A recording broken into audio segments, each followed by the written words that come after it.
Hello students, welcome back. तो students, last class में हम लोगों ने स्टार्ट किया था अपना बहुत ही इंपॉर्टेंट चैप्टर जिसका नाम है फॉरेन एक्सचेंज मैनेजमेंट एक्ट 1999। मैंने आप लोगों को बताया था स्टूडेंट्स कि इस चैप्टर को हम लोग शॉर्ट में फेमा 99 के नाम से भी जानते हैं। देखिए, लास्ट क्लास में बच्चों मैंने आप लोगों को ये बता दिया था कि आखिर ये फेमा एक्ट जो है वो क्यों आया था, किस ईयर में आया था। इससे पहले फेरा एक्ट चला करता था। मैंने आपको पूरी स्टोरी सुनाई थी और एक कहानी, एक मूवी की स्टोरी भी सुनाई थी, जाकि जिससे कि आपको समझ में आ जाए कि आखिर हम ये चैप्टर क्यों पढ़ते हैं, इस चैप्टर के अंदर हमें क्या क्या पढ़ना होता है। ठीक है, तो लास्ट क्लास में हम लोगों ने देखा कि आखिर फेमा क्या है। इससे पहले फेरा एक्ट चलता था, वो 1973 में इंट्रोड्यूस हुआ था, 1974 से अप्लाई हो गया था।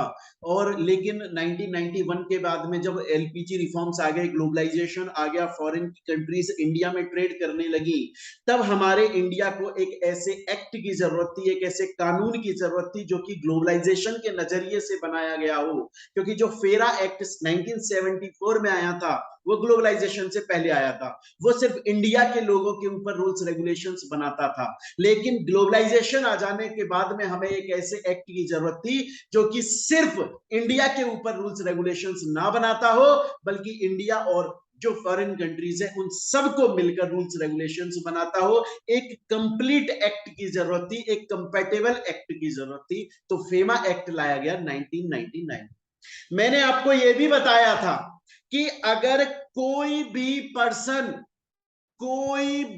पर्सन अगर इंडिया से फॉरेन में या फॉरेन से इंडिया में कोई भी फाइनेंशियल ट्रांजैक्शन करता है, अगर कोई भी पर्सन इंडिया से फॉरेन में पैसा भेजता है या फॉरेन के अंदर कोई चीज परचेज करता है या फॉरेन से इंडिया में पैसा वापस मंगवाता है या कोई भी चीज परचेज करता है, तो उसके ऊपर फेमा एक्ट एप्लीकेबल होता है।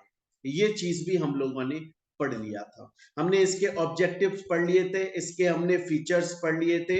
और उसके अलावा मैंने आप लोगों को बताया था कि अब ये एक्ट जो है वो पूरे इंडिया पर एप्लीकेबल होता है, जम्मू एंड कश्मीर पर भी एप्लीकेबल होता है।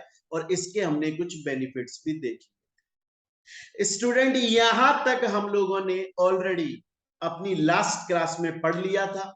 आप लोगों के पास में नोट्स भी हैं। अगर आप लोगों ने मेरी क्लासेस परचेज की हुई हैं तो आप लोगों के पास में नोट्स हैं। और अगर आप किसी सोशल मीडिया प्लेटफॉर्म पर देख रहे हैं तो फिर उस केस में स्टूडेंट्स आप लोग ऐप डाउनलोड कर लें, वहां पे आपको ये नोट्स फ्री ऑफ कॉस्ट मिल जाएंगे इस चैप्टर। चलिए, अब हम चलते हैं हमारी आज की क्लास को आगे कंटिन्यू करते हैं। देखिए बच्चों, लास्ट क्लास में हम लोगों ने देखा इंट्रोडक्शन क्या, क्या फेमा एक्ट क्या है, उसके ऑब्जेक्टिव, उसके फीचर्स, उसके बेनिफिट्स। अब बच्चों, इस चैप्टर के अंदर सेक्शंस पढ़ने के लिए, इस चैप्टर के रूल्स रेगुलेशन टर्म्स कंडीशंस पर जाने के लिए हमें पहले कुछ शब्दों के मीनिंग समझने होंगे, हमें कुछ वर्ड्स के मीनिंग समझने होंगे। मतलब हमें कुछ डेफिनेशंस पहले पढ़नी होंगी। अगर ये डेफिनेशंस मैं आपको पहले नहीं पढ़ाता हूं बच्चों, और अगर मैं डायरेक्टली आपको सेक्शंस पर लेकर चला जाता हूं, डायरेक्टली रूल्स रेगुलेशंस पे लेकर चला जाता हूं, तो होगा क्या कि उस वक्त फिर मुझे हर एक वर्ड का अलग अलग मीनिंग समझाना पड़ेगा। वो बहुत आप लोगों के लिए कॉम्प्लिकेटेड हो जाएगा। उससे बेहतर, उससे अच्छा है कि एक बार हम जो इंपॉर्टेंट डेफिनेशन से इंपॉर्टेंट वर्ड्स जो इस चैप्टर में यूज होने वाले हैं, पहले उनका अलग से मीनिंग समझ लें, ताकि हम जब आगे अपने सेक्शंस को, मेन सेक्शंस को पढ़ेंगे तो आपको बाय डिफॉल्ट समझ में आ जाएगा कि उस वर्ड का मीनिंग क्या होता है। तो शुरू करते हैं। आज हम शुरू कर रहे हैं डेफिनेशंस। सबसे पहली डेफिनेशन देखिएगा, पर्सन। एक बार मेरे से एक स्टूडेंट ने पूछा, बोला सर आपने बार बार ये बोला कि अगर कोई भी पर्सन इंडिया से फॉरेन में, अगर कोई भी पर्सन इंडिया से फॉरेन में पैसा भेजना चाहता है या फॉरेन के अंदर कोई सामान परचेज करना चाहता है या फिर फॉरेन से पैसा मंगाना चाहता है या फॉरेन से कोई सामान मंगाना चाहता है, तो उस केस में फेमा एक्ट एप्लीकेबल होता है, rules regulation terms conditions applicable होती हैं। सर हमारा क्वेश्चन ये है कि पर्सन का मीनिंग क्या है, पर्सन का मतलब क्या है। देखिए बच्चों, पर्सन का मतलब इंडिविजुअल नेचुरल पर्सन तो है ही, मतलब अगर आज मैं या आप, हम इंडिविजुअल लोग, नेचुरल लोग अगर फॉरेन से पैसा मंगाना चाहते हैं या भेजना चाहते हैं या फॉरेन के किसी चीज में इन्वेस्ट करना चाहते हैं, हमारे ऊपर तो फेमा एक्ट एप्लीकेबल होगा, हम तो पर्सन की डेफिनेशन में आते हैं, इंडिविजुअल नेचुरल पर्सन। उसके अलावा आर्टिफिशियल पर्सन भी इस डेफिनेशन में आते हैं। ऐसा नहीं है बच्चे कि आज अगर अंबानी साहब या रतन टाटा जी या हमारे जेठालाल भैया अगर फॉरेन के अंदर पैसा भेज रहे हैं या मंगा रहे हैं या इन्वेस्टमेंट कर रहे हैं, उनके ऊपर तो फेमा एक्ट एप्लीकेबल है, नो डाउट, वो तो पर्सन की डेफिनेशन में आते हैं, बिल्कुल आते हैं। उनके ऊपर फेमा एक्ट एप्लीकेबल है, रूल्स रेगुलेशंस एप्लीकेबल है, टर्म्स कंडीशंस एप्लीकेबल है, नियम शर्तें कानून लागू है। उसके अलावा अगर रिलायंस अपने नाम से फॉरेन से पैसा मंगा रही है या भेज रही है, टाटा कंपनी अगर फॉरेन से पैसा मंगा रही है या भेज रही है, गड़ा इलेक्ट्रॉनिक्स अगर फॉरेन से पैसा मंगा रहा है या भेज रहा है, उसके ऊपर भी फेमा एक्ट एप्लीकेबल होता है। तो जब भी मैं आपसे इस चैप्टर के अंदर पर्सन शब्द का यूज करूंगा, इस एक्ट में जब भी पर्सन शब्द का यूज किया जाएगा, इस वर्ड का यूज किया जाएगा, याद रखिएगा सिर्फ इंडिविजुअल नेचुरल पर्सन के लिए नहीं बोला जा रहा है, बल्कि आर्टिफिशियल पर्सन मतलब कंपनी के लिए, बॉडी कॉर्पोरेट के लिए, एसोसिएशन ऑफ पर्संस के लिए, पार्टनरशिप फर्म्स के लिए, एजेंसीज के लिए, ब्रांचेस के लिए भी बोला जा रहा है। तो याद रखिएगा फेमा एक्ट के अंदर जो पर्सन की डेफिनेशन है उसमें सिर्फ इंडिविजुअल नेचुरल पर्सन इंक्लूड नहीं होता, वो तो होता ही है, बल्कि उसके अलावा आर्टिफिशियल पर्संस भी इंक्लूड होते हैं, कंपनी भी इंक्लूड होती है, agency, branch, association of person, partnership firm, हर चीज, हर बॉडी कॉर्पोरेट इंक्लूड होता है। अगर रिलायंस, अगर टाटा, अगर एयरटेल, अगर वोडाफोन, अगर लिनोवो इंडिया में फॉरेन करेंसी में पैसा मंगा रही है या भेज रही है या इन्वेस्टमेंट कर रही है, वो भी पर्सन है, हम इंडिविजुअल लोग तो पर्सन हैं। तो बच्चों ये हो गई हमारी एक डेफिनेशन। अब हम चलते हैं हमारी सेकंड डेफिनेशन पर।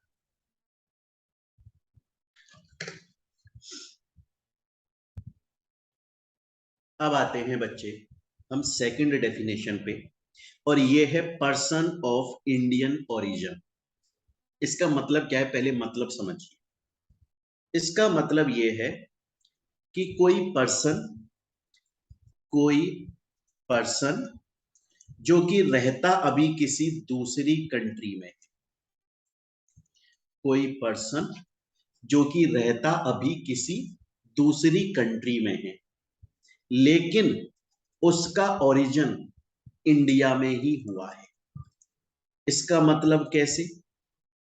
अगर कोई पर्सन जो कि इस वक्त चाहे से किसी भी दूसरी कंट्री में रह रहा है, लेकिन बांग्लादेश एंड पाकिस्तान में नहीं, इनके अलावा, क्योंकि हमारे दुश्मन है, अगर कोई भी पर्सन बांग्लादेश और पाकिस्तान के अलावा किसी भी दूसरी कंट्री में रह रहा है, किसी भी दूसरी कंट्री में अगर रह रहा है कोई भी पर्सन, तो उसे पर्सन ऑफ इंडियन ओरिजिन मान लिया जाएगा कि वो इंडिया का ही ओरिजिन है, अगर वो एक भी कंडीशन पूरी कर देता है। क्या कंडीशन है? उसके पास में कभी इंडिया का पासपोर्ट था। बच्चों, जब इंडिया का पासपोर्ट आपको लेना हो ना, तो ऐसे ही नहीं मिलता, बहुत चेकिंग होती है, बहुत सारे डॉक्यूमेंट्स आपको देने पड़ते हैं और प्रूव करना पड़ता है आप इंडिया के रेजिडेंट हो, सिटीजन। तो यही बात बोल रहा हूं कि पर्सन ऑफ इंडियन ओरिजिन मान लिया जाएगा किसी भी बंदे को, चाहे से वो इस वक्त किसी भी दूसरे देश में रह रहा है, अगर उसके पास में कभी पहले इंडिया का पासपोर्ट अगर था, या उसके पास नहीं था तो उसकी स्पाउस, वाइफ या हस्बैंड के पास में था, या तो खुद के पास में, उसके पास में इंडिया का पासपोर्ट है, खुद के पास नहीं है, खुद के नाम पर नहीं है, तो उसकी वाइफ या हस्बैंड के नाम पर, या फिर या तो ये कंडीशन फॉलो हो जाए, फुलफिल हो जाए, या फिर उस बंदे के पेरेंट्स या ग्रैंड पेरेंट्स, उनके पास में इंडिया की सिटीजनशिप थी, या फिर उसके स्पाउस, वाइफ या हस्बैंड के पेरेंट्स या ग्रैंड पेरेंट्स के पास में सिटीजनशिप थी। एग्जाम्पल के तौर पे सपोज कीजिए, जेठालाल यूएसए में रहता है। अब हम इसको पर्सन ऑफ इंडियन ओरिजिन बनाना चाहते हैं। पहली कंडीशन, ये किसी भी कंट्री में रहता हो फॉरेन में, बांग्लादेश और पाकिस्तान में नहीं रहता, तो यूएसए में रहता है, ठीक है। अब कोई एक कंडीशन फुलफिल हो जाए, या तो ये खुद, इसके पास में इंडिया का पहले पासपोर्ट और खुद के पास में नहीं था, तो इसकी स्पाउस, स्पाउस कौन है इसकी, दया, उसके पास में इंडिया का पासपोर्ट था। या तो इनमें से कोई एक कंडीशन फुलफिल हो जाए, या फिर जेठालाल के पेरेंट्स मतलब चंपकलाल और उसकी वाइफ, या ग्रैंड पेरेंट्स चंपकलाल के भी पिताजी, उनके पास में इंडिया की सिटीजनशिप थी, या फिर दया के पेरेंट्स या उसके ग्रैंड पेरेंट्स, उनके पास में इंडिया की सिटीजनशिप। इनमें से अगर एक भी कंडीशन फुलफिल हो जाती है, तो जेठालाल को पर्सन ऑफ इंडियन ओरिजिन मान लिया जाएगा। स्टूडेंट बोलता है ठीक है सर, आपने बोला पर्सन ऑफ इंडियन ओरिजिन का मतलब है कि जो इस वक्त रहता किसी दूसरे देश में है, लेकिन उसका ओरिजिन, उसका उत्पाद, उसकी जुड़ाव उसका वो इंडिया से ही है, जनरेशन उसका इंडिया से ही। अब हमने उसके लिए पढ़ा कि वो किसी भी देश में रहता है, बांग्लादेश या पाकिस्तान में नहीं होनी चाहिए, पहली बात। दूसरी बात, उसके खुद के पास में इंडिया का पासपोर्ट था या उसके स्पाउस के पास में था, उसके खुद के पेरेंट्स या ग्रैंड पेरेंट्स इंडिया के सिटीजन थे या उसके स्पाउस के पेरेंट्स या ग्रैंड पेरेंट्स इंडिया के सिटीजन थे। इनमें से कोई एक भी कंडीशन पूरी हो जाती है, कोई सिंगल कंडीशन भी अगर पूरी हो जाती है, तो उसे पर्सन ऑफ इंडियन ओरिजिन मान लिया जाए। समझ में आ गया? तो सर अभी तक हमने दो डेफिनेशन पढ़ ली। देखिए बच्चों, रिवीजन आप लोग जरूर कीजिए। आप लोगों को पता है कि हम जब भी पढ़ते हैं तो हम दो चीजें जरूर करते हैं, पहला हम बार बार रिवीजन करते हैं, और दूसरा बच्चों प्रीवियस ईयर के क्वेश्चन हम साथ में सॉल्व करते हैं। तो लास्ट क्लास में तो हमने इस चैप्टर का सिर्फ इंट्रोडक्शन देखा था और अभी डेफिनेशन देख रहे हैं। फिर इसके बाद जब हम एक्चुअल में ये चैप्टर पढ़ना स्टार्ट करेंगे सेक्शंस के साथ में, तो प्रीवियस ईयर के क्वेश्चन टॉपिक वाइज सॉल्व करते हुए चलेंगे, जैसा हम हर चैप्टर में करते हैं। तो एक बार हमने दो डेफिनेशन पढ़ी, रिवाइज कर देता हूं। अभी तक हमने एक तो पढ़ा है पर्सन, पर्सन के अंदर सिर्फ इंडिविजुअल नेचुरल पर्सन नहीं आता, बल्कि बॉडी कॉर्पोरेट भी आता है, हिंदू अनडिवाइडेड फैमिली भी आती है, एसोसिएशन ऑफ पर्सन भी आता है, कंपनी भी आती है, बॉडी कॉर्पोरेट भी आता है, एजेंसी भी आती है, ब्रांच भी आता है, पार्टनरशिप फर्म भी आता है। इसके बाद में नेक्स्ट अगर बात करें बच्चों, पर्सन ऑफ इंडियन ओरिजिन का मतलब है कि पर्सन चाहे से किसी दूसरे देश में रहता है, बांग्लादेश या पाकिस्तान में नहीं रहता हो, और कोई एक कंडीशन सेटिस्फाई करता है, या तो उसके खुद के पास में इंडिया का पासपोर्ट था, या उसकी स्पाउस के पास में, वाइफ हस्बैंड के पास में इंडिया का पासपोर्ट था, या उसके पेरेंट्स ग्रैंड पेरेंट्स इनमें से किसी के पास इंडिया की सिटीजनशिप थी, या उसके स्पाउस के पेरेंट्स या ग्रैंड पेरेंट्स के पास में इंडिया की सिटीजनशिप थी। आगे चल,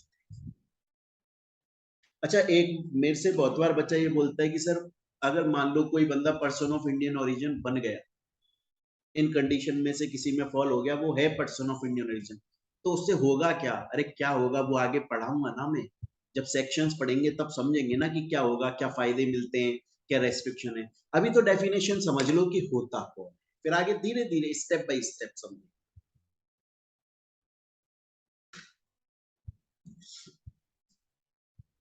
अब हम चलते हैं बच्चों हमारे नेक्स्ट डेफिनेशन पे, जो कि बहुत ही इंपॉर्टेंट डेफिनेशन है, बहुत ही easy definition. Person resident in India, इसको बच्चों हम लोग शॉर्ट में कुछ इस तरह से लिख देते हैं। पर्सन रेजिडेंट इन इंडिया को देखिए हम लोग शॉर्ट में कुछ इस तरह से लिख देते हैं, पर्सन रेजिडेंट इन इंडिया। अब वो कौन होता है, बड़े ध्यान से सुनिए। अगर कोई भी पर्सन प्रीवियस फाइनेंशियल ईयर में, मतलब जो ईयर निकल गया उसमें, अगर 182 डेज या उससे ज्यादा इंडिया में रहा था, तो फिर वो पर्सन रेजिडेंट इन इंडिया मान लिया जाता है। देखो बच्चे, सबसे पहले ना आपको ये पता होना चाहिए, टैक्स में आपको मैंने लॉ में भी पढ़ाया है फर्स्ट चैप्टर में, और टैक्स में भी आपने पढ़ा है कि दो शब्द होते हैं, एक होता है सिटीजन और बच्चे एक होता है रेजिडेंट। ये दोनों शब्द अलग हैं। सिटीजन का मतलब तो होता है नागरिकता, कि आप उस देश के नागरिक हो, आपको फंडामेंटल राइट्स मिलते हैं। और रेजिडेंट का मतलब होता है कि आप वहां रहते हैं। समझ रहे हो बच्चे? तो रेजिडेंट के बारे में अगर मैं आपको बताऊं, तो रेजिडेंट कब मान लिया जाता है? जैसे अभी करंट ईयर कौन सा चल रहा है बच्चे? अभी करंट फाइनेंशियल ईयर चल रहा है 2022-23। ठीक है। अब प्रीवियस फाइनेंशियल ईयर कौन सा हो गया बच्चे? प्रीवियस फाइनेंशियल ईयर हो गया 2021-22। तो बच्चे ये जो 2021-22 फाइनेंशियल ईयर है, 2021-22 जो फाइनेंशियल ईयर है ना, उसके अंदर स्टूडेंट्स 2021-22 फाइनेंशियल ईयर में अगर कोई पर्सन 182 डेज या उससे ज्यादा अगर इंडिया में रहा प्रीवियस फाइनेंशियल ईयर में, तो वो इंडिया का रेजिडेंट मान लिया जाता है। स्टूडेंट बोलता है समझ गया, लेकिन सर क्या इसका कोई एक्सेप्शन नहीं? क्या सर ऐसी कोई सिचुएशन है जहां पर पर्सन प्रीवियस फाइनेंशियल ईयर में 182 डेज या उससे ज्यादा इंडिया में रहा था, फिर भी उसे पर्सन रेजिडेंट इन इंडिया नहीं माना जाएगा? हाँ जी, बिल्कुल है, बिल्कुल है। अगर अगर कोई पर्सन चाहे से प्रीवियस फाइनेंशियल ईयर में 182 डेज या उससे ज्यादा इंडिया में रहा था, लेकिन अगर वो फॉरेन में है, फॉरेन जा रहा है, क्यों?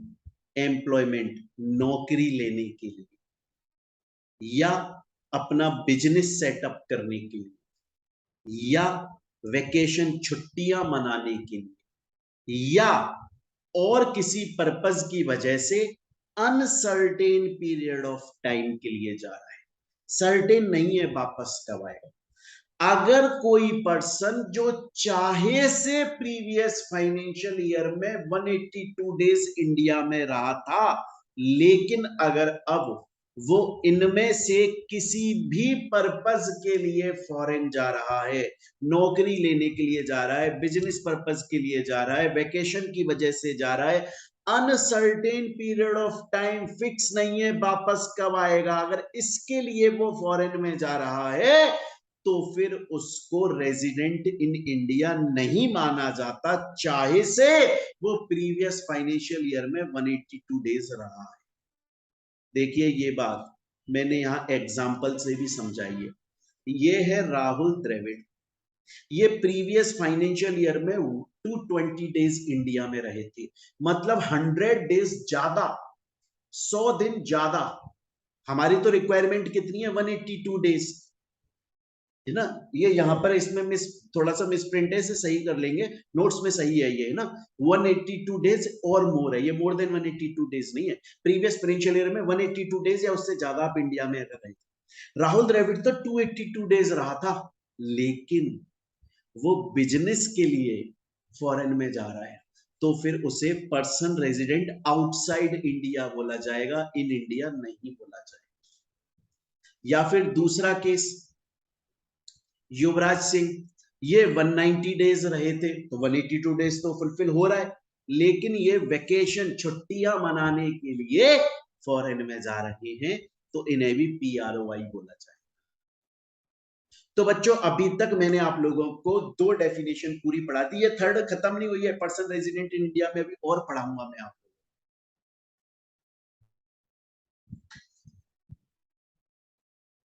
अभी बच्चों और पढ़ाऊंगा मैं आपको, लेकिन पहले ये देखो आप, मैंने आपको बोला कि पर्सन का मतलब कौन है, इंडिविजुअल नेचुरल पर्सन जो है वो भी पर्सन है, आर्टिफिशियल पर्सन जो है वो भी पर्सन है, समझ रहे हो। उसके अलावा बच्चों आपका ये जो पर्सन ऑफ इंडियन ओरिजिन, इसका मतलब क्या होता है कि वो बंदा जो इस वक्त किसी भी देश में रहता है, बांग्लादेश या पाकिस्तान का नहीं होना चाहिए, उसके खुद के पास में पासपोर्ट है या उसके स्पाउस के पास, उसके खुद के पेरेंट्स या ग्रैंड पेरेंट्स इंडिया के सिटीजन थे या उसके स्पाउस।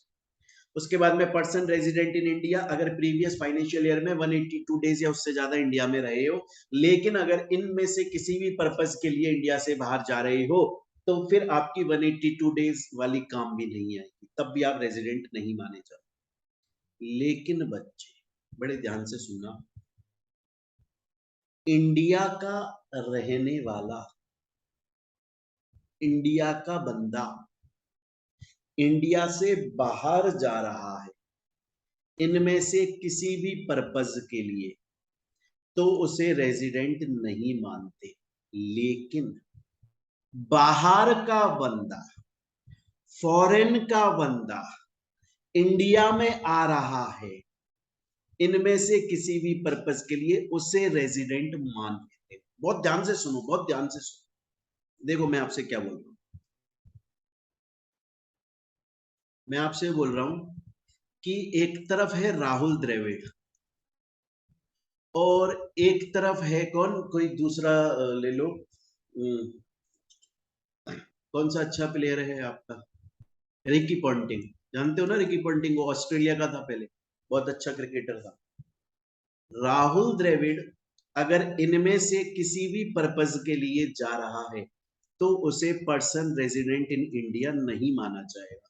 लेकिन रिकी पॉन्टिंग बाहर का आदमी इंडिया में आ रहा है, इनमें से किसी भी पर्पज के लिए उसे पर्सन रेजिडेंट इन इंडिया माना जाएगा। ऐसा क्यों? बहुत सिंपल है, ऐसा क्यों? देखो बच्चे, गवर्नमेंट, हमारी इंडियन गवर्नमेंट ये बोलती है कि यार तुम इंडिया में पैदा हुए, तुमने इंडिया में पढ़ाई लिखाई करी, तुमने इंडिया के सभी रिसोर्सेज यूज लिए, हमारे यहाँ के टीचर्स से पढ़े, हमारे यहाँ का खाना खाया, पैसा दिया आपने उसका, लेकिन रिसोर्सेज यूज करे आपने। अब जब कमाई की बात आई तो आप फॉरेन चल दिए, इससे तो हमारे देश की नाक कट रही है, इंडिया की नाक कट रही है, और जिस दूसरी कंट्री में आप जा रहे हो उसकी गुडविल बढ़ रही है। लोग क्या बोलेंगे, दुनिया क्या बोलेगी, जमाना क्या बोलेगा? दुनिया तो ये बोलेगी कि देखो इंडिया कैसी कंट्री है, अपने यहाँ के लोगों को नौकरी नहीं दे पा रही है, या अपने यहाँ के लोग, इंडिया के लोग इंडिया में बिजनेस नहीं कर सकते, या इंडिया के अंदर घूमने की जगह नहीं है, वेकेशन के लिए लोग बाहर जा रहे हैं। समझ रहे हो बच्चे? या किसी और पर्पज के लिए जा रहे हैं, अनसर्टेन पीरियड ऑफ टाइम। तो इंडिया की गवर्नमेंट बोलती है कि यार आप इंडिया में रहे 182 डेज, वो सब ठीक है, पर अब आप जब कमाई की बात आई, कमाने की बात आई, अब फॉरेन में जाकर कमाओगे। अब उस फॉरेन कंट्री की तो गुडविल बढ़ रही है कि यार वो कंट्री तो बहुत अच्छी है, वहां तो बाहर बाहर से लोग आते हैं और यहाँ पर कमाई करने के लिए, यहाँ तो इनकम बहुत ज्यादा है। अब आप कमाई भी करोगे तो उस कंट्री की नेशनल इकोनॉमी को बढ़ाओगे, क्योंकि आपका पैसा वहां के टैक्स में लगेगा, जबकि आपको इंडिया में कमाई करनी चाहिए थी। गवर्नमेंट चाहती है कि बाहर से लोग इंडिया में आए, इंडिया के रेजिडेंट बढ़ जाए, इंडिया के अंदर इनकम अपॉर्चुनिटीज बढ़े, बाहर के लोग इंडिया में टूरिज्म के लिए आए, बाहर के लोग इंडिया में बिजनेस खोले, मेक इन इंडिया और ये सब चीजें। अगर इंडिया का बंदा बाहर जा रहा है, गवर्नमेंट नाराज है आपसे, गवर्नमेंट बोल रही है हम आपको रेजिडेंट नहीं मानेंगे। बाहर का बंदा इंडिया में आ रहा है, बोल रहा है मैं यहाँ बिजनेस करूंगा, मैं यहाँ अनसर्टेन टाइम के लिए आ रहा हूँ, हमारे लोग बोलते हैं हाँ एम्प्लॉयमेंट करो, वेकेशन करो, बिजनेस करो, अनसर्टेन टाइम के लिए आओ, आपको रेजिडेंट मानेंगे, आपको फायदे देंगे, अतिथि देवो भव। क्योंकि हम चाहते हैं ज्यादा से ज्यादा लोग आए, लेकिन हम नहीं चाहते हैं कि हमारे लोग बाहर जाए। अगर इंडिया का बंदा बाहर जा रहा है उसे पर्सन रेजिडेंट इन इंडिया नहीं माना जाएगा, लेकिन बाहर का बंदा अगर इनमें से किसी भी पर्पज के लिए इंडिया में आ रहा है उसे पर्सन रेजिडेंट इन इंडिया मान लिया जाए। अब दो बातें समझ में आ गई मेरे बच्चों, वहां ठीक है। तो पर्सन रेजिडेंट इन इंडिया के मैंने आपको अभी तक एक पॉइंट पढ़ाया जिसमें दो अलग अलग चीजें समझाई। अब आगे चल बच्चों, मैंने एक कंपनी बनाई, उस कंपनी का नाम मैंने रखा मोहित बंसल क्लासेस,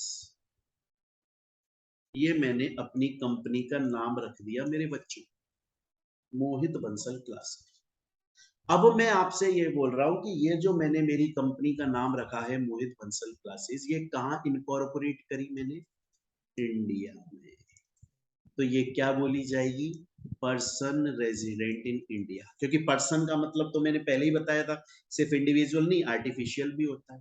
तो अगर इंडिया के अंदर कोई भी बॉडी कॉर्पोरेट रजिस्टर है, वो भी पर्सन रेजिडेंट इन इंडिया है। उसके अलावा नेक्स्ट चलो, देखिए एक कंपनी है मारुति सुजुकी, जापान की कंपनी, उसकी दो ब्रांचेस हैं, एक ब्रांच इंडिया में है, एक ब्रांच दुबई में।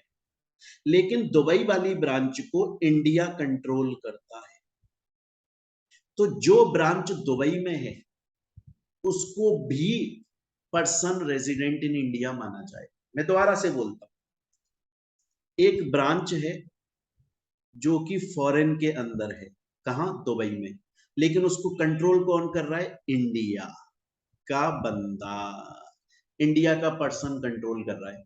तो ये वाली ब्रांच को भी पर्सन रेजिडेंट इन इंडिया माना जाएगा। देखो लिखा हुआ है, कोई भी ऑफिस या ब्रांच या एजेंसी जो इंडिया से बाहर है लेकिन कंट्रोल हो रही है इंडिया के रेजिडेंट से। नेक्स्ट, इंडिया में कोई ब्रांच है, इंडियन ब्रांच, उसको कंट्रोल कर रहा है फॉरेन का कोई बंदा, तो कोई फर्क नहीं पड़ता, तब भी हम इसको हमारा पर्सन रेजिडेंट इन इंडिया मानेंगे। मतलब देखा जाए तो इंडियन गवर्नमेंट बोल रही है चितवी मेरी पटवी, अगर बाहर कोई ऑफिस है हमारा इंडिया का बंदा कंट्रोल कर रहा है, हम उसे मानेंगे पर्सन रेजिडेंट इन इंडिया। यहाँ का ऑफिस बाहर का कोई बंदा मैनेज कर रहा है तो भी हम उसे पर्सन रेजिडेंट इन इंडिया मानेंगे। तो बच्चों अभी तक मैंने आप लोगों को तीन कंडीशंस, तीन डेफिनेशन पढ़ा दी, मेरे ख्याल से तीनों आपको समझ में आई होगी। देखिए रिवीजन बहुत जरूरी है बच्चों, रिवीजन करना है ना, इंटरेस्टिंग वे में पढ़ना चाहिए आपको थ्योरी सब्जेक्ट। देखिए अब हम देख रहे हैं पर्सन, पर्सन का मतलब क्या होता है?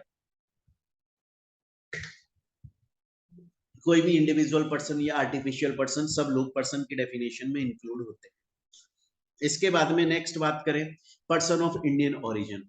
पर्सन ऑफ इंडियन ओरिजिन की अगर मैं बात करूं तो इसका मतलब क्या है कि कोई भी बंदा जो बांग्लादेश का, पाकिस्तान का नहीं होना चाहिए, उसके अलावा किसी दूसरी कंट्री का हो, जिसके पास इंडिया का पासपोर्ट है या उसके स्पाउस के पास है, वो खुद के पेरेंट्स या ग्रैंड पेरेंट्स इंडिया के सिटीजन थे या उसके स्पाउस के थे। फिर पर्सन रेजिडेंट इन इंडिया में मैंने बताया जो 182 डेज इंडिया में रहा हो, लेकिन इनमें से किसी पर्पस के लिए गया है तो नहीं माना जाएगा, लेकिन बाहर से अगर आया है तो मान लिया जाएगा। इंडिया के अंदर कोई भी ब्रांच ओपन हुई है तो मान लिया जाएगा। फॉरेन की ब्रांच जिसको इंडिया का रेजिडेंट मैनेज कर रहा है तो मान लिया जाएगा। इंडिया के अंदर कोई ब्रांच है जिसको फॉरेन का बंदा मैनेज कर रहा है, कोई फर्क नहीं है, उसे भी हम पर्सन रेजिडेंट इन इंडिया माने। यहां तक आपको समझ में आ गया। अब चलते हैं आगे। एक बार एक स्टूडेंट ने मुझसे क्वेश्चन पूछा, एक बार एक स्टूडेंट मुझसे ये बोला, सर आपने हमें पर्सन रेजिडेंट इन इंडिया समझा दिया, sir person resident outside India कौन होता है ये समझा दो। मैंने उससे बोला यार तुम क्या बच्चे जैसी बात करते हो, मैं आपसे बोल रहा हूं कि ये एक घर है, घर है किसी का ही, और इस घर पे जाने के दो रास्ते हैं, आप इस रास्ते से नहीं जा सकते। इस बात का सिंपल मीनिंग क्या निकल रहा है कि आप इस रास्ते से जा सकते हो, ये निकल रहा है ना। मैं आपसे बोल रहा हूं कि मैंने आपको पर्सन रेजिडेंट इन इंडिया कौन होता है ये बता दिया, तो जो भी व्यक्ति, जो भी इंसान, जो भी ह्यूमन इसकी डेफिनेशन में नहीं फॉल हो रहा है, वो पर्सन रेजिडेंट आउटसाइड इंडिया हो गया ना बाय डिफॉल्ट। क्यों दिमाग लगा रहे हो उसमें? तो जो पर्सन रेजिडेंट इन इंडिया नहीं है वो पर्सन रेजिडेंट आउटसाइड इंडिया है। स्टूडेंट बोलता है मजा, समझ में आ गया, इजी है, इसी को लिख आएंगे अगर हम एग्जाम में आ गए। आगे चलते देखो बच्चे, अगर इंडिया का कोई पर्सन फॉरेन में गया, वहां जाकर पैसा कमाया, फॉरेन में जाकर पैसा कमाया, और उस पैसे को वापस लेकर आया इंडिया, इसे बोला जाता है रीपैट्रिएशन।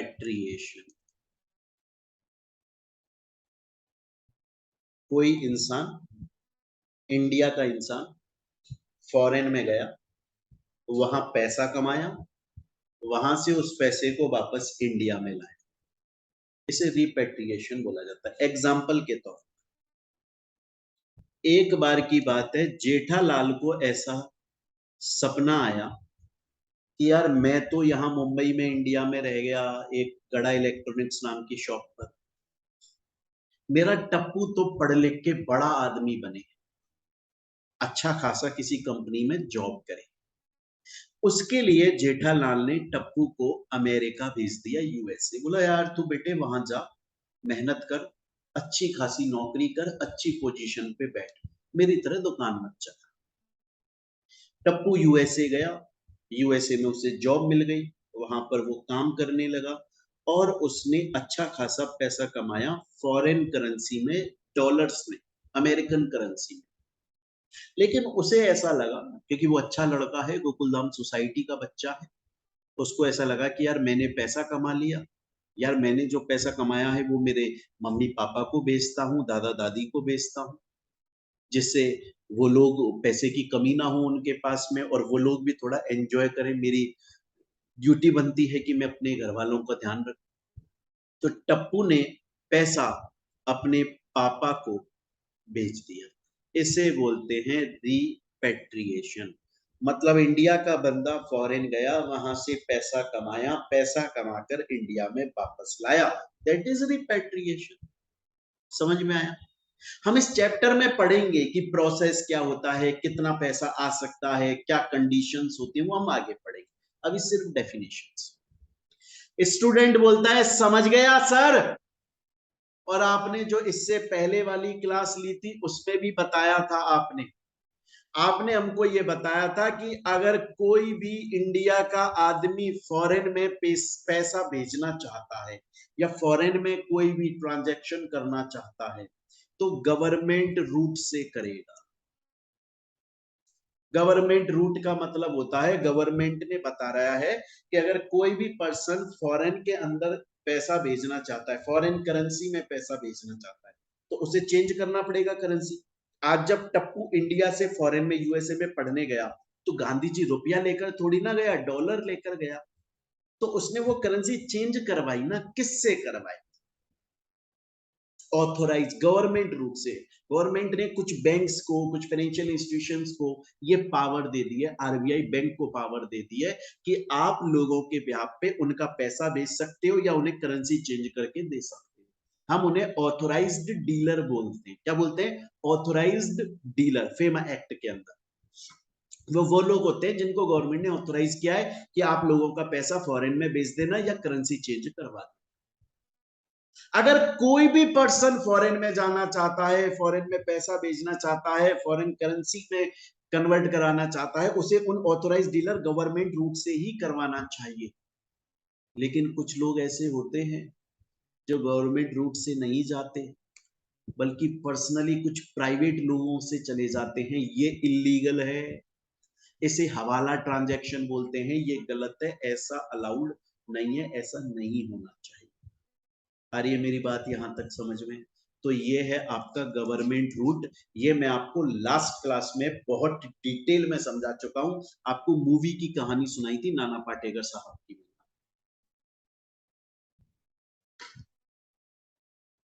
यहां तक की बात आपको समझ में आ गई होगी।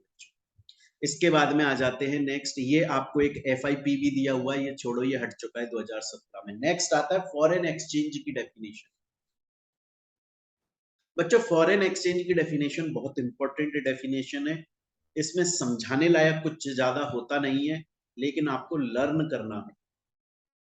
पूरा चैप्टर इस डेफिनेशन को बार बार लेकर आएगा सामने, आपको अच्छे से समझना है। फॉरेन एक्सचेंज का मतलब फॉरेन करेंसी भी होता है। देखो क्या होता है, बड़ी सिंपल सी चीज समझिए।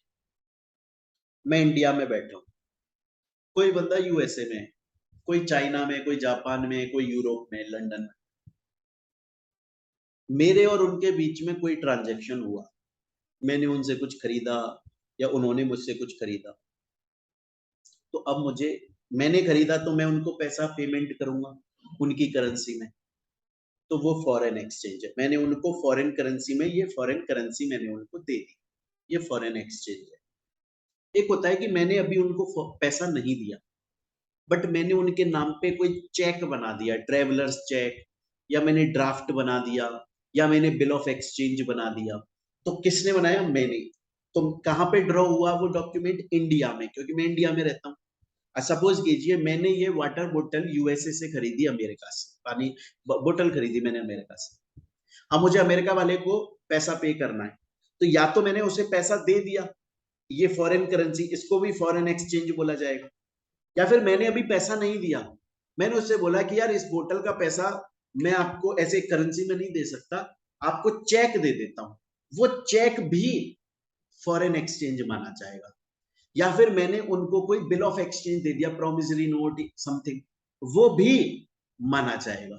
या फिर मैंने उनको कोई ड्राफ्ट दे दिया, वो भी फॉरेन एक्सचेंज माना जाएगा। अब देखो, अगर मैंने खरीदा और मुझे उन्हें पेमेंट करना है, तो मैं डॉक्यूमेंट ड्रॉ कर रहा हूं, तो ड्रॉ कहां हो रहा है? इंडिया में।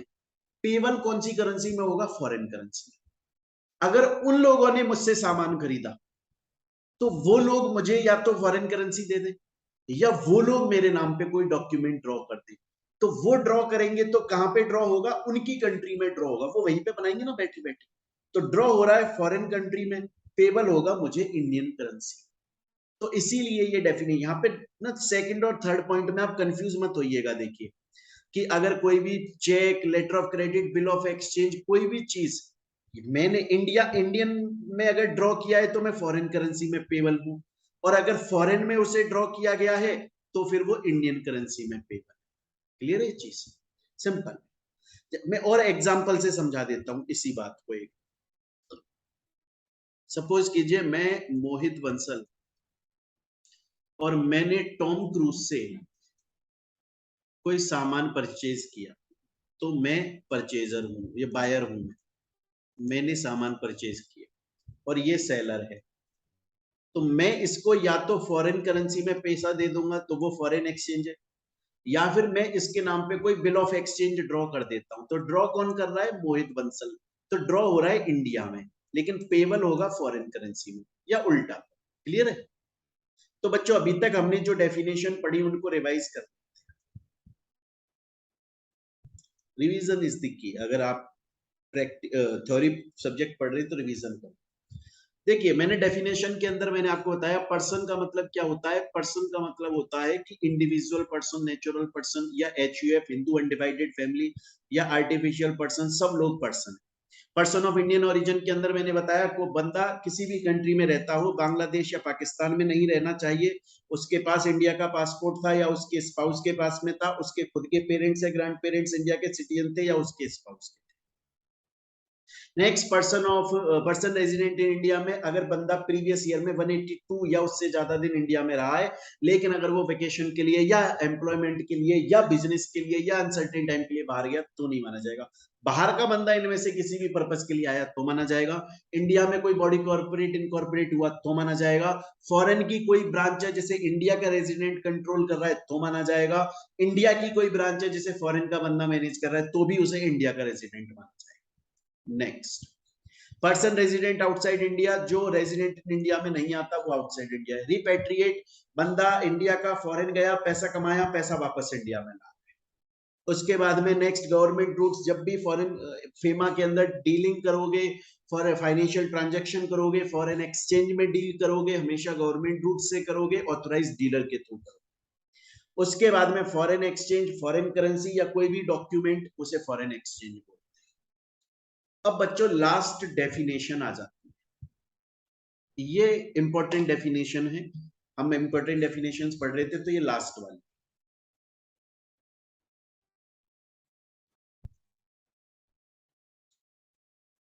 ध्यान से देखें।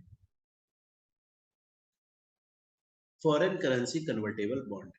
बच्चों, इसको समझाने के लिए मैं आप लोगों को एक कहानी सुनाना चाहूंगा, ध्यान से वो कहानी सुनिए।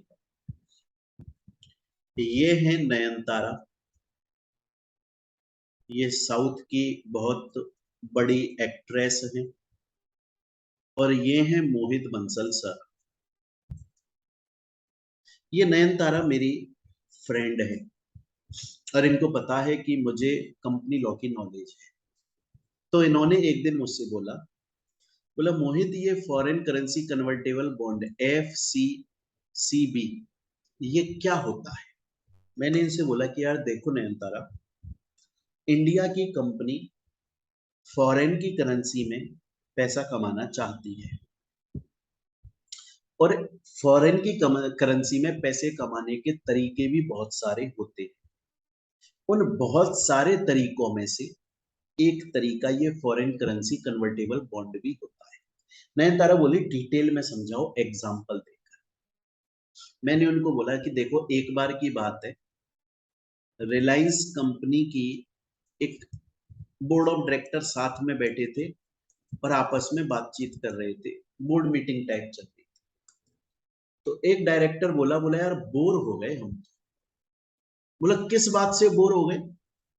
बोला यार बोर हो गए, अब रिलायंस कंपनी बड़ी कंपनी है इंडिया में, रिलायंस कंपनी का नाम चलता है इंडिया के अंदर और उसकी बहुत अच्छी गुडविल है, बहुत अच्छी इमेज है, बहुत अच्छी रेस्पेक्ट है रिलायंस कंपनी की इंडिया के अंदर।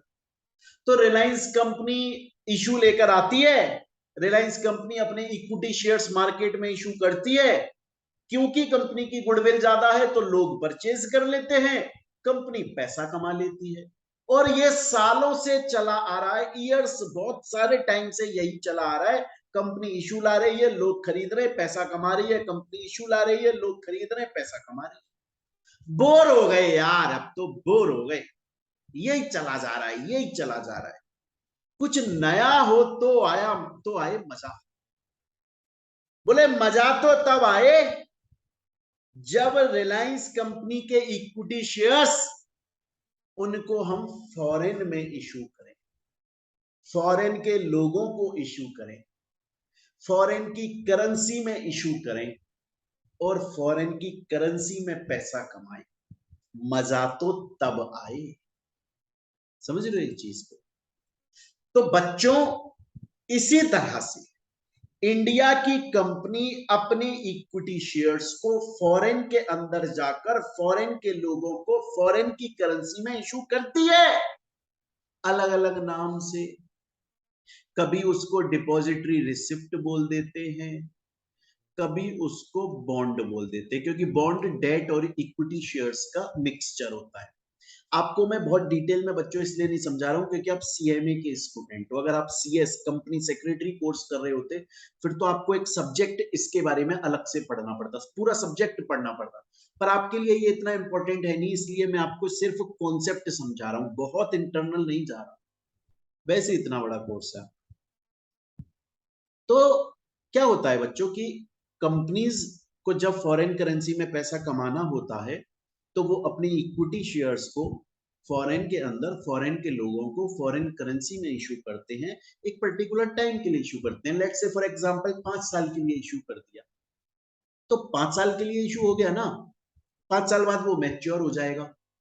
तो जिस भी बंदे ने खरीदा था उसको ऑप्शन दे देंगे हम, नाम में क्या है, foreign currency convertible bond. Suppose करिए कि ब्रैड पिट ने खरीदा था, ब्रैड पिट एक्टर है, बहुत बड़ा एक्टर है ना, ब्रैड पिट ने खरीदा था इक्विटी शेयर्स इंडिया के, तो 5 साल के लिए खरीदे थे। अब 5 साल बाद में जब ये मैच्योर होंगे तो ब्रैड पिट के पास में ऑप्शन होगा कि अगर वो चाहे तो जितने रुपए के उसने ये बॉन्ड खरीदे थे वो रुपया वापस ले ले, या फिर उतने रुपए के हमसे इक्विटी शेयर्स ले।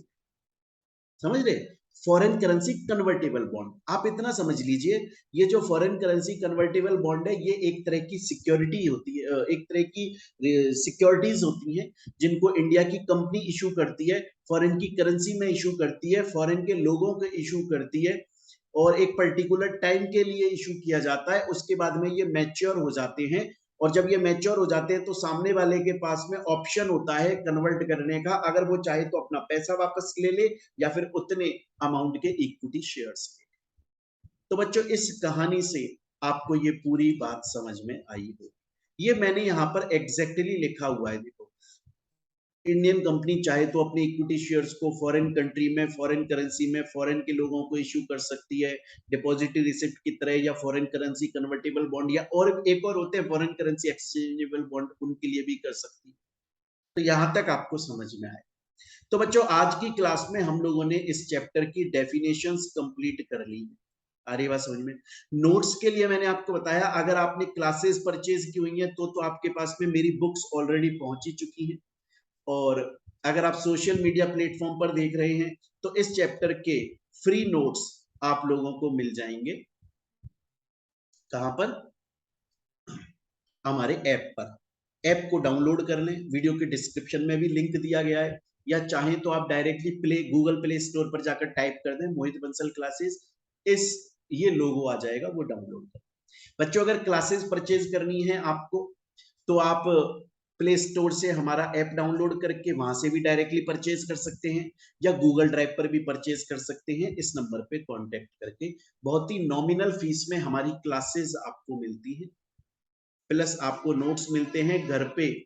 आपके नोट्स डिलीवर हो जाते हैं 7 डेज के अंदर all over India, plus MCQs भी कराए जाते हैं, जो इंपॉर्टेंट चैप्टर्स हैं उनके एमसीक्यूज के क्लासेस और नोट्स भी आपको साथ में दिए जाते हैं। अनलिमिटेड व्यूज के लिए आपको अनलिमिटेड व्यूज के साथ क्लासेस मिलती है। तो अगर आप क्लासेस लेना चाहें तो डायरेक्टली हमारे ऐप पे ले सकते हैं, या इस नंबर पे कांटेक्ट करके ले सकते हैं। हमारी फीस सबसे ज्यादा नॉमिनल रहती है। चलिए बच्चों मिलते हैं अब हम अपनी नेक्स्ट क्लास में। Thank you student.